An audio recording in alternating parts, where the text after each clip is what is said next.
You are afraid of surrender because you don't want to lose control, but you never had control. All you had was anxiety. These are the most honest and relatable words that I can think of to explain her fears and hesitations towards delegation. Thank you, Elizabeth Gilbert, for sharing this huge gem. So delegation isn't just a skill. It's a critical strategy for any business owner wants to scale their business and create sustainable success. Here's a challenge. So many of us struggle with it. We hold tightly to tasks, believing that no one else can do them as well as we can. Sounds familiar? If you ever found yourself drowning in work, stressed out, and wondering why can't you get ahead, this is very likely the reason. Power of delegation, when done right, can transform your business and your life. Let's dive into why delegation is so vital. Yes, so difficult for many entrepreneurs. When you start your business, you're likely wearing all the hats. You're the marketer, you're the salesperson, you're the accountant, the product creator. It's part of what makes entrepreneurship so exciting. You are in control of everything. But as your business grows, those very hats start to weigh you down. You find yourself working late nights, missing out on family time, and losing the passion that drove you to start your business in the first place. This is where delegation comes in. Delegation allows you to shift from being the doer of everything to the leader of your business. You need to be wearing that CEO hat. It's about recognizing that your time is better spent on a higher level strategic tasks rather than bogged down in the day-to-day operations. But here's the thing. Delegation isn't just about handling out tasks. It's about empowering your team to take ownership of their own role, which ultimately leads to better results in your business. And that's where Brene Brown's Rising Strong principles can be incredibly helpful. All right, so for those of you who might not be familiar with Brene Brown's book, Rising Strong, let's dive into a little bit more so we can understand the process. It outlines the process for dealing with life's challenges and setbacks. It's a 3-part framework that includes reckoning, trembling, and revolutionizing. While Brene's focus is on a personal growth and resilience, I feel like these principles are very directly applicable to the process of delegation. So first, let's dive into what reckoning is. This is about getting honest with yourself and recognizing your emotions. When it comes to delegation, this might mean acknowledging the fear, anxiety, or even guilt that you feel about letting go of certain tasks. It's about being curious about these feelings and really understanding where they come from. Are you afraid of the delegation will lead to mistakes? Are you worried about that others won't meet your standards? Is it a deeper issue? Maybe you believe that you need to do everything to prove that you're worth as a business owner. So those are some of the questions you ask to weigh that reckoning portion of the. Next, we'll talk about rumbling. Once you've acknowledged your emotions, the next step is to rumble with them, to wrestle with them. This is where you dig deeper into your stories you're telling yourselves. Why do you believe that no one else can do the job as well as you? What assumptions are you making about the delegation process? Maybe you've had a bad experience in the past where delegated tasks didn't go well, and now you're reluctant to try again. The rumble is about challenging these narratives and being willing to confront uncomfortable truths about what you're thinking and the story you're telling yourself. The third portion of this framework is revolutionizing. Finally, after you reckoned with and rambled through the emotions and beliefs, it's time to revolutionize. This is where you create a new way of thinking and operating. In the context of delegation, it means redefining your role as a business owner and embracing the idea that you don't have to do everything yourself. It's about building a team that can support you and trust them to take over the tasks. And revolution isn't just about change, it's about transformation. Let's start with the reckoning phase. This is probably the hardest part because it requires to be brutally honest with yourself. When I first started delegating, I had a ton of resistance. I told myself I was the only one that could handle certain tasks, that no one could match my level of detail of care. But what I was really dealing with was fear. Fear of losing control, fear of failure, fear that my business would suffer if I let it go. So take a moment and think about your situation. What tasks are you holding on to and why? What emotions come from and come up when you think about that delegation? Maybe it's fear, maybe it's something else. But guilt for asking someone else to do the work. I definitely have that. Or anxiety about the potential for mistakes. With these feelings, write them down, name them, and that's the first step to overcome them. That is a very important step that you should not skip. Then You're going to rumbling with these beliefs. As you've identified the emotions, it's time to rumble with them. That means challenging the stories and beliefs that are holding you back. For example, if you believe that delegation will lead to lower quality work, ask yourself, is that really true? What evidence do you have to support that belief? Have you tried delegating in the past? And if so, what worked and what didn't work? Maybe break that down a little bit. This is where you need to be willing to be uncomfortable, really examine your thought patterns. But things were delegated to you in the past. Did you do your best? Did you do a great job? Do you have proof that when tasks are delegated, they can actually go well? So here's a tip. Try to look at delegation from a different perspective. Instead of seeing it as losing control, see it as an opportunity to gain control over the time and energy that you so much need to be a good CEO. Instead of focusing on what could go wrong, think about what could go right. What would it look like if delegation actually led to better results in your business? How would that change your lives? And then revolutionizing your approach. Now it comes the exciting part. Revolutionizing your approach to delegation. This is where it takes everything that you learn from the reckoning and the rumble phases and put into action. So start by defining what success looks like for you as a business owner and as a person. Success isn't about doing everything yourself. It's about leading your business to achieve its full potential. Don't forget that. Think about these tasks that you're taking up most of the time. Are they truly the best use of your skills and talents? Or could someone else be handling them? Once you've defined these tasks, start creating a system and processes that would allow you to delegate them effectively. This is where Brene Brown's concept of painting a picture of done really becomes crucial. When you delegate a task, it's not enough to just tell somebody to go ahead and do it. You need to be very clear and define what the finished product should look like. So when painting a picture done, you're providing specifics,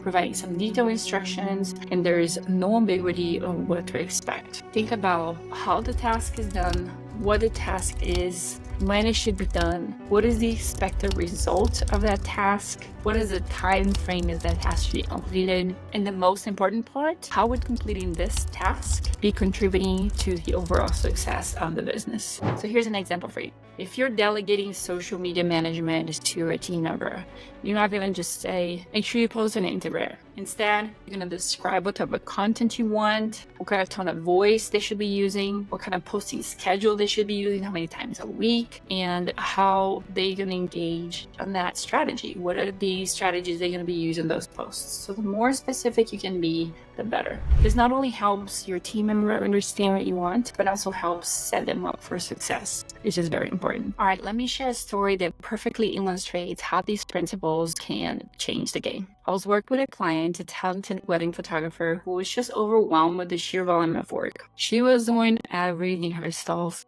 as a lot of us do. Editing photos, managing social media, responding to client inquiries, etc.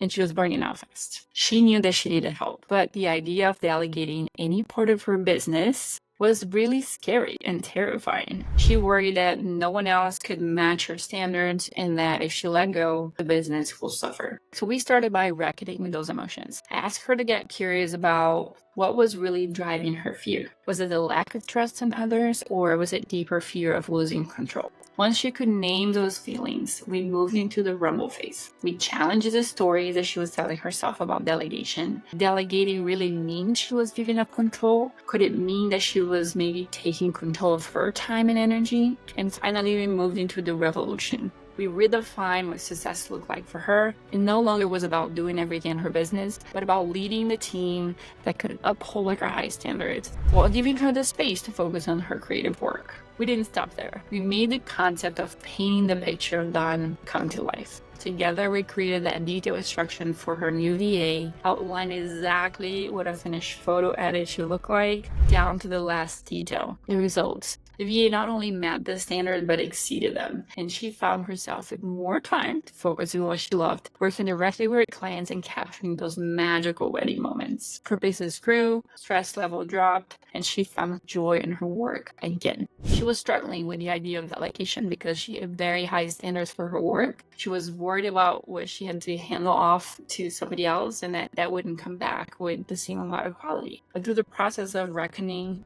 rumbling, and revolutionizing, she came to realize that her fear was rooted in the belief that she had to do everything herself to maintain control over her business. This experience was transformative for her, and it can be for you too. By investing time in creating clear, detailed instructions, you're not just delegating a task, you're empowering your team to deliver the results that you want. Listen, I totally get it, because I've been there. As someone who's transitioned from a solopreneur and juggling all the balls in the air to leading multiple successful ventures, I know firsthand how daunting delegation can be. But I also know how transformative it is. On my website, 𝐓𝐚𝐤𝐬, you'll see the journey that I've taken from being overwhelmed and overworked to thriving by empowering others to step in and help.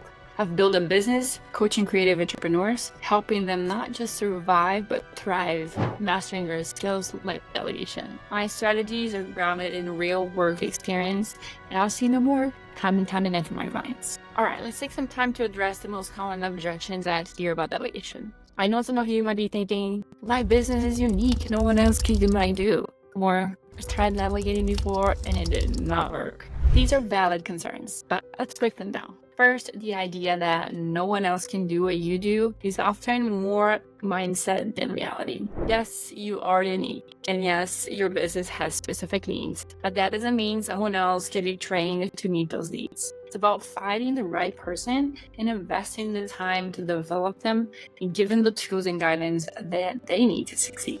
Second, if you tried delegating in the past and it didn't work, consider what might have gone wrong. Did you provide very clear instructions? Did you paint that done picture? Did you set realistic expectations? Did you give your team member the support they needed to succeed? Often, failed delegation is a result of unclear communication or unrealistic expectations. But the good news is, these are fixable issues. With the right approach, you can turn delegation into a very powerful tool for growth.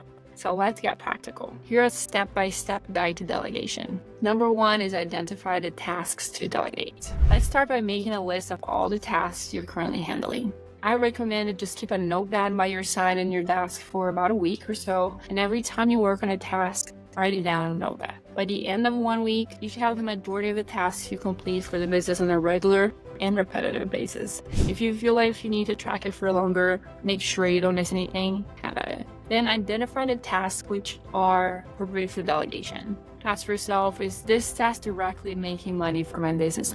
Is it essential that I have my hands on it? I recommend using a matrix that classifies tasks into importance and urgency, and then go from there.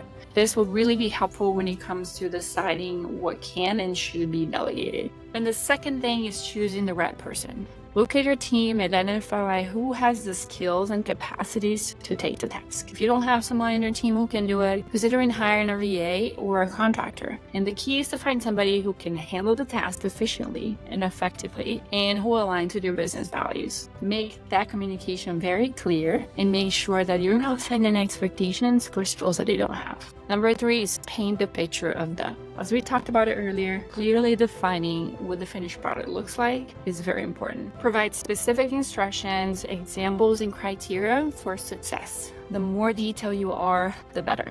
The next thing you should do is set expectations. Make sure your team member understands what is expected of them in terms of quality, deadlines, and communication. This is also a good time to discuss any potential challenges and how you're going to address them. How often you want them to report back to you, what decisions they can make on their own, and what decisions they need to consult with you. So after that, provide support. Delegation doesn't mean dumping a task on somebody and walking away. You're available to answer questions, provide feedback, and offer guidance as needed. Remember, your goal is to empower your team, not to abandon them. Last is review and adjust. After the task is completed, review the results and provide feedback. If somebody didn't complete a task the way you wanted or if things didn't go as planned, discuss what could be done to improve the next time. Delegation is an ongoing process. It's important to continue refining the approach. It's also important when a task is well done to explain to that person what did you like about the way they did it and the results that they got. That would help them build a bank of information they can use to continue to work on future tasks. So let's pause here for a moment. I want you to think about a task in your business that you've been reluctant to delegate. Maybe it's something that takes up a lot of time, or maybe it's a task that you enjoy, but you shouldn't be spending so much time on it. I had a lot of those. Taking a few minutes to write down what it takes and why would you be holding on to it. Then think about how you could start the process of delegating it. What would paint the picture of done look like for this specific task? Feel free to share your thoughts in the comments below. I would love to hear what tasks you're thinking about delegating and any challenges you're facing. Let's get a conversation going, and I'll do my best to offer some advice and support for you. All right, we talked about some objections. Now let's talk about the benefits of delegation. We've already touched on some of these, but I'm going to dive a little bit deeper. When you delegate effectively, you're not just freeing up your time, you're also creating opportunities for growth for both your business and your team. For your business, delegation allows you to focus on the big picture instead of getting bogged down into details. And you can spend more time on strategy, innovation, and build relationships with your clients. This is where the true value lies in the business owner, not in doing everything else yourself, but in leading your business to success. That is very, very important. For your team, delegation is an opportunity for them to grow and develop their skills. When you trust someone with a task, you're giving them a chance to step up and prove themselves. Not only that boosts their confidence, but it also strengthens your team as a whole. And when your team is strong, your business is strong too. If you need more practical help, I've created a delegation guide resource to help you through the process of delegating tasks. And I'm going to do that here on the video description for you. So as we start to wrap up, I want to leave you with a final thought. Delegation is a journey and not a destination. It's something that takes time, practice, and your willingness to let it go. But when you embrace it, you find that this is one of the most powerful tools in your business arsenal. It allows you to focus on what you do best and empowers your team to take ownership, and at the end of the day, drives your business to new heights. Remember, your role as a business owner isn't to just do everything yourself. It's to lead and to innovate and to guide your business into success. By mastering the art of delegation, you're not just freeing up your time, you're creating a business that is sustainable, scalable, and ready to grow. If you found this video helpful, I would love for you to subscribe to the channel, hit that notification bell so you don't miss any more tips and strategies of growing your business. If you're ready to dive deeper into mastering skills like delegation, keep watching. I've got plenty more insights to share to help you turn your entrepreneur dreams into reality. And remember, delegation is just the beginning. There's so much more to explore when it comes to building a thriving business, and I'm here to guide you every step of the way. Let's get this journey going together. See you in the next one.